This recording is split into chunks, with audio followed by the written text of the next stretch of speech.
So here we are. This is Cat Yarn Studios. My name is Catherine, or Cat.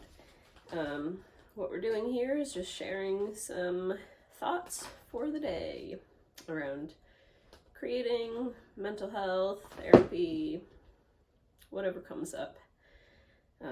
Just trying to give some encouragement along the journey of life, as well as creating a space for me to share what I'm up to as a creator. So here we are. Welcome to my channel.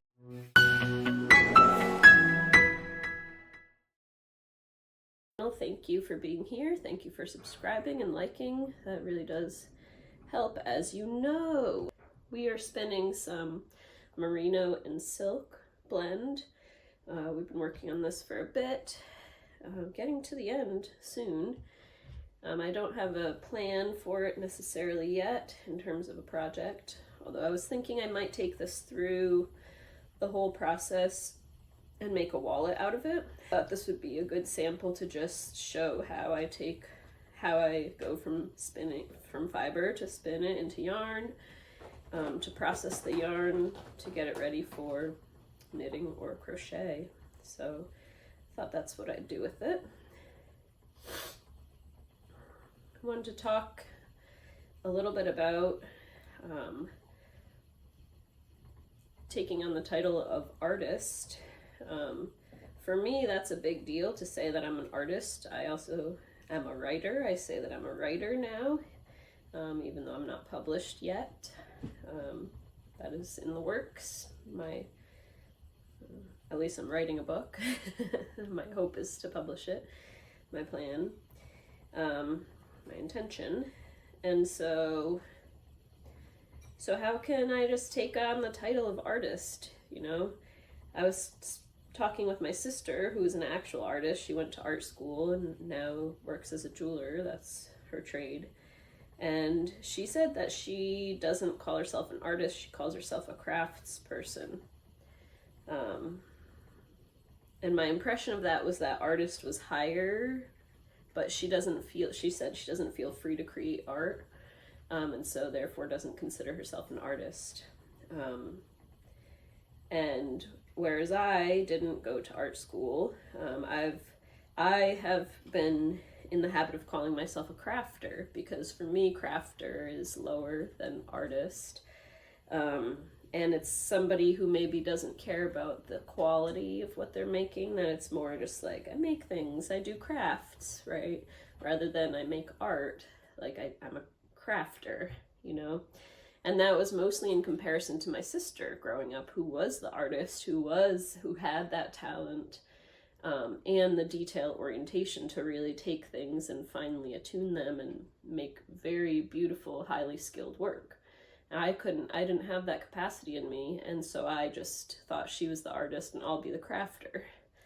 So it was funny to talk to her and hear her view on herself as a crafts person, and somebody who, while for her daily job makes art, makes jewelry, they're not of her own design. She works under somebody, although for a long time she did have her own business selling her own designs of jewelry, but she still doesn't consider herself an artist because she doesn't feel free to create.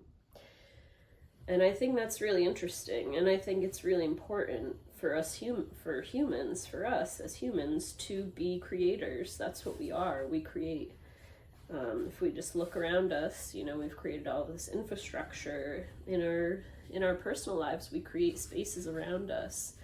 We create the impression that we give with our clothing and the way that we show up in the world and the interactions that we have with people, both strangers and the people that we know.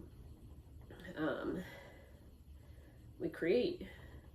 And so I think it's worthwhile to think about how you're creating, or what your message is, how you want to come across. If we take a bottom line assumption that everyone is a creator, that we are all artists. Imagine that. If we are all artists, what is your art? What medium do you use? What media do you use? And what's your message? How do you do it? How do you express yourself? What are you trying to get across?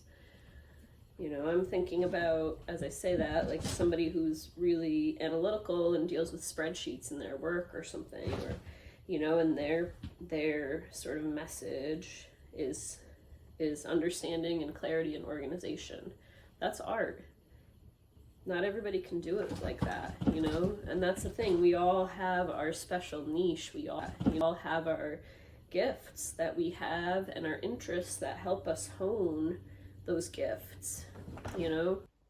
All that is to say, I think the goal of education should be to help kids figure out what their gifts are in this world. Who are they meant to be here? What did they come here to do? And then help them get to that place, you know? That's what we should be doing. Figuring out what kind of artist you are, you know? Playing around, following your interests, and having support in doing that. What kind of artist are you? What kind of art do you make in this world? Do you consider yourself an artist, or do you use a different word? Do you actually create art in the narrow box form? You know, do you paint? Do you sculpt? Do you do fiber arts? Do you know, and do you consider it art? What is that line for you? I think it's interesting to think about. So that's this one. I'll be doing a proper introduction soon, I think. Let's just show you what we spun today. All right, this is what we have. Nice blue wool and silk. All right, friends. I hope you are well, and we will talk soon. Keep creating. I love you very much. All right, take care. Bye-bye.